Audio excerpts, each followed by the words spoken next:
this video I am reading a bit of the book I mentioned earlier, or a few videos earlier. I have a book from The Legend of Zelda on how it was made, or at least the history of a legendary saga, Volume 2, Breath of the Wild, and I was planning on reading a bit out of it.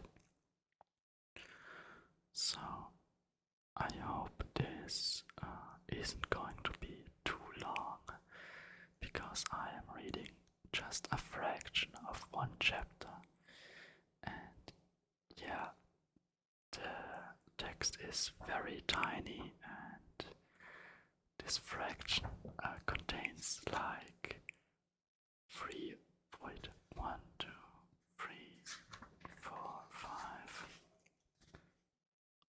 5 and a half pages. And yeah, I hope you enjoy, and I hope I don't make too much mispronounces and generally fails on reading, because yeah, basically I am not reading very often out loud, so I hope you enjoy as well, or anyways. And yeah, sit back, relax, and enjoy. Questioning old habits, a desire for change. Well before the first hints trickled out about the production of The Legend of Zelda Breath of the Wild, an episode that would attempt to redefine the saga's most basic conventions. Certainly, early signs of this desire to break free from the past routines had already begun to appear in recent iterations of the franchise. After the release of The Legend of Zelda Twilight Princess, producer Eiji Aonuma continued his tireless search for ideas on how to liberate the series from a linear structure that had become increasingly restrictive. After all, there's no denying that, even in the eyes of its most jealous defenders, the rigid formula applied to each episode meant that each new installment held a fewer surprises than the last one. If we started from the first game and drew a diagram of how Link's adventures have been organized over the years, we would see that the alternation of overworld exploration and dungeon sections has solidified into an unchanging and all too repetitive framework. In particular, while the need to find the hidden treasure in each temple to get hold of the key to the boss lyre is certainly one of the most distinctive and essential elements of The Legend of Zelda, it's no longer enough to satisfy players who have been doing it for years. Similarly, the standard cycle of moving the plot forward in the villages before heading forth into new hostile regions of the game and taking down its ruler feels a bit too much like what you find in any old JRPG. And finally, the constant recurrence of certain key symbols seem to underline its reluctance to consider even the slightest change, as reflected in the unchanging image of our hero, instantly recognizable by his green tunic and his legendary silence. As a result, what once defined the essence of a Zelda now seems less and less unique. On the regular addition of new gameplay elements is no longer enough to refresh a formula that seems to urgent need of a modern update. Even so, the teams at Nintendo didn't seem quite ready to abandon such a well-established approach and start over from scratch, which is why the evolution that we had seen since the release of Twilight Princess had been slow and progressive. While the arrival of 2 consecutive episodes for the Nintendo DS, Phantom Hourglass and Spirit Tracks, seemed to reflect a desire to explore new gameplay routines, more than an attempt to restore the lost sense of freedom and exploration that had defined the Zelda game. The following episodes chose the opposite approach. In The Legend of Zelda Skyward Sword, which came out on the Wii in 2011, the action takes place in a wide-open sky world designed to give players a truly exhilarating sense of freedom, at least in theory. In fact, players soon realized that this freedom of movement is only an illusion, and the progression scheme is designed to guide them along a linear path from one floating island to the next, with no real ability to explore wherever they like. Nor does anything truly unexpected usually happen during Link's airborne travels, which amount to little more than quick rides on a loft wing. The species of flying steeds that appear in the game. In this sense, exploring the sky in Skyward Sword is quite similar to exploring the ocean world in The Wind Waker. While players certainly had the option in that game to sail the seas as they pleased, the ocean's main role was simply to connect the island to one another, but with no real sense of a unified world.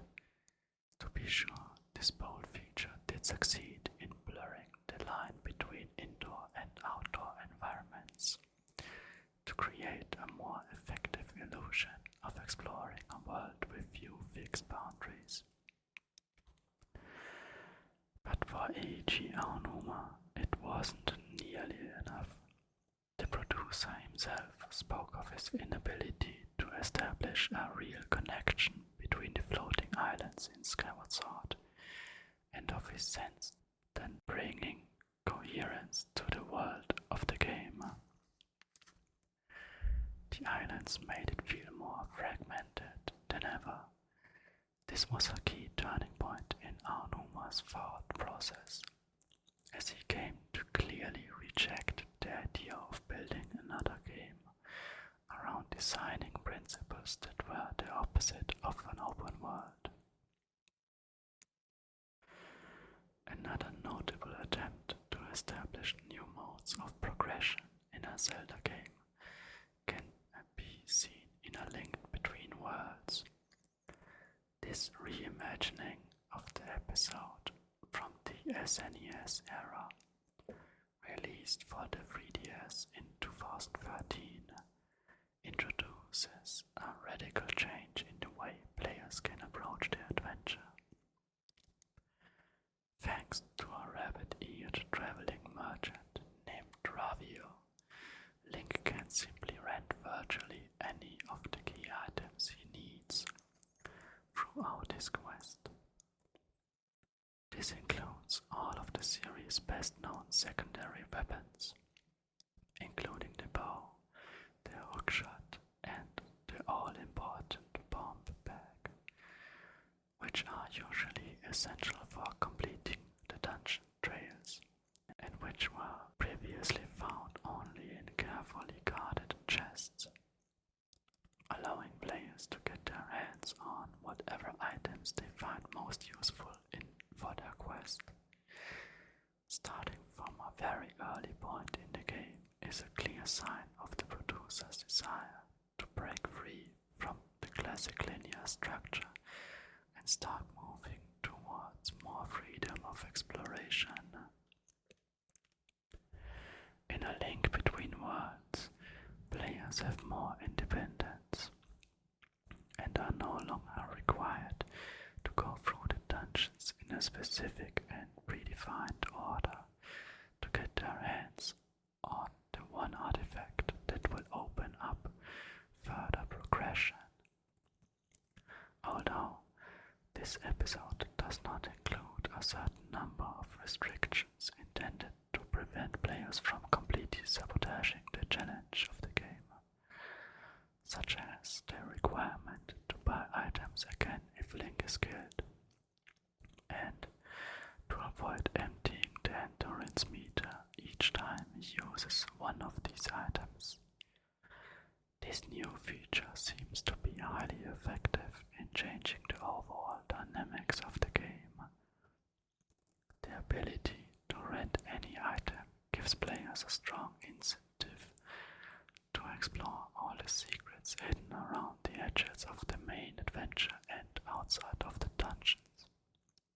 Much like the first Zelda game, in which, to take one example, players could buy a candle from a merchant hidden in a cave and start burning down trees right from the beginning of the game. Given all this, it's hard to argue that Nintendo never looked for ways to change the series' long-standing routines, even if these early attempts were also met in criticism from players who saw them as mere inconveniences. In the case of Skyward Sword, for example, the originally of a world built among the clouds often takes a backseat to the difficulties of controlling the sword with the Wii Motion Plus, an accessory that reproduces the movement of the Wiimote more quickly and precisely, when it's not the game's infamously sluggish start that stands out most vividly in players' minds. Similarly, a fan of the 3DS episode A Link Between Worlds is unlikely to mention how renting items leads to greater freedom of exploration without first highlighting the game's other most unique feature, Link's ability to merge into wall paintings in environments, making skillful use of the 3D environments which were possible with the console. Although it is surely one of the game's best features, fans' lack of appreciation for this handheld episode clearly reflects their desire to see the franchise explore more ambitious possibilities.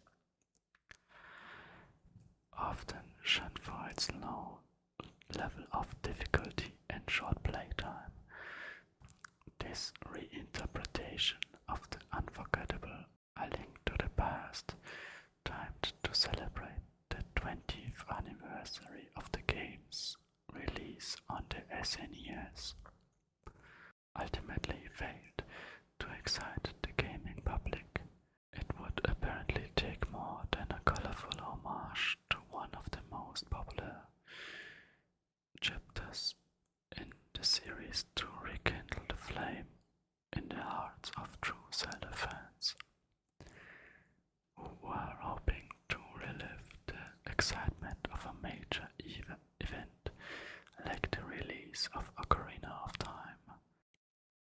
And as the controversy over the cartoon-like design of the Wind Waker had shown a few years earlier, players also wanted to experience a more mature Zelda game intended for a generation of grown-up gamers who had already had plenty of time to explore other, less time-worn approaches to game design, including open-world games.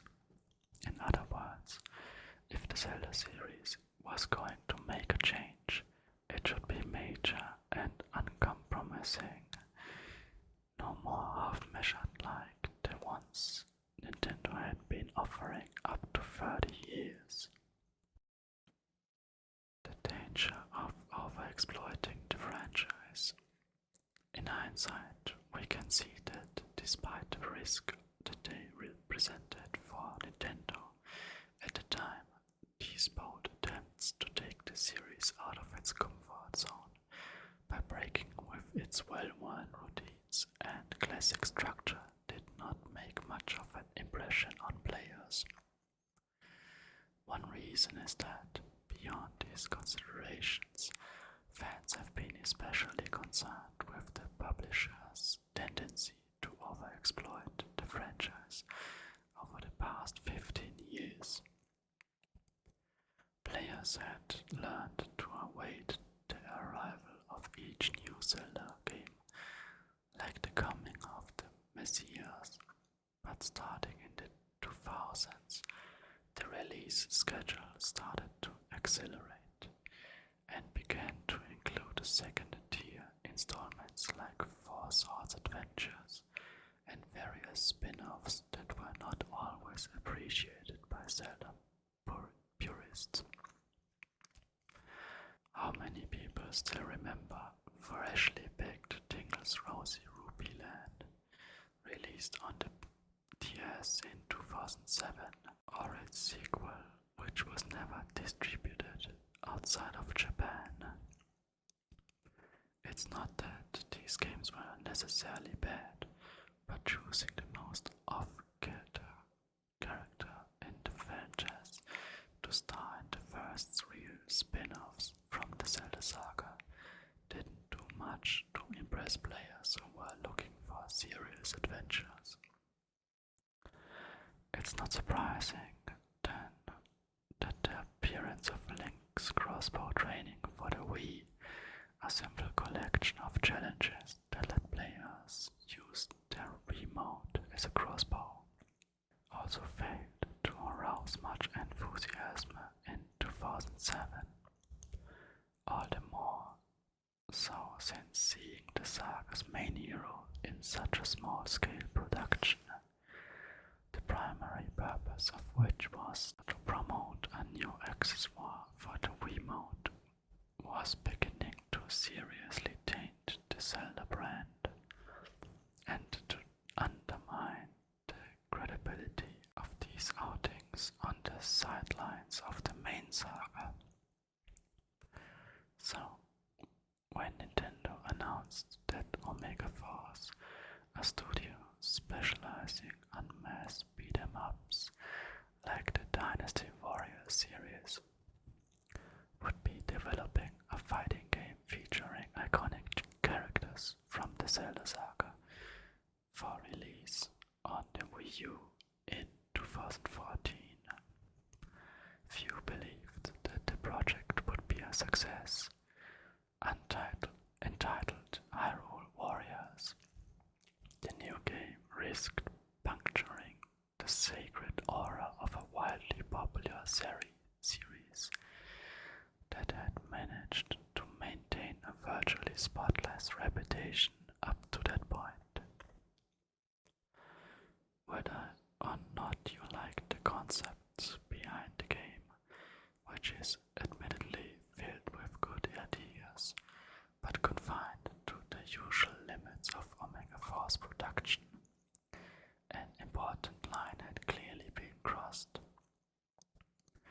From that point on, players knew that the Zelda name could also be associated with second-tier production that turned out to be highly opportunistic in some cases, and that Nintendo condoned such uses of the license, as abusive as they sometimes seemed to be.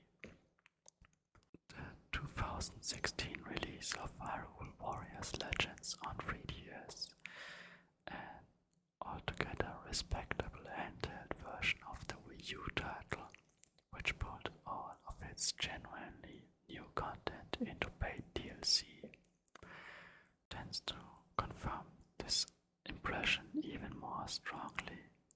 In almost no time, the Zelda series had been shamelessly subjected to a dangerous level of over-exploitation, not like the excesses of certain other major Nintendo licenses, with Mario chief among them. The number of titles in every possible genre featuring the company's biggest star in sports, competitions or party games has increased so much in recent years that you'll be forgiven for forgetting that Super Mario was originally a series of platformers. The emphasis in the Mario series has changed so completely that canonical installments like Super Mario Odyssey on the Nintendo Switch are now considered a rare treat within their own family of games. Between the release of Odyssey and the last real Mario game before it, namely Super Mario 3D World in 2013, the plumber had time to take a spin in a go-kart, Mario Kart 8, Battle with Friends, Super Smash Bros., play tennis, Mario Tennis Ultra Smash, party games, Mario Party 10, puzzle games, Mario vs. Donkey Kong, Tipping Stars, and RPGs, Paper Mario, Color Splash, and even put out his own level editor, Super Mario Maker, and participate in the Olympics twice with Mario and Sonic at the Sochi Winter Olympics in 2014 and the Rio Universe in 2016.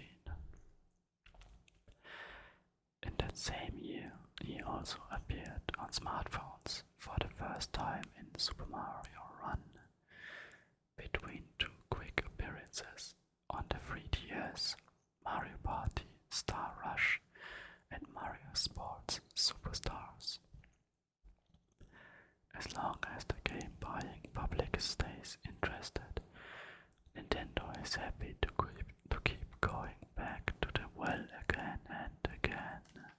And never mind the critics who worry that new generations of players will buy the new spin-off titles without ever checking out the leading titles in the series. Once considered to be the gold standard for all platforming games, Mario is now primarily an ultra-versatile pop culture character who no longer insists on perfection in every outing. The era when fans looked forward to each new game in the series as a historic event, Super Mario World, Super Mario 64, seems to have passed.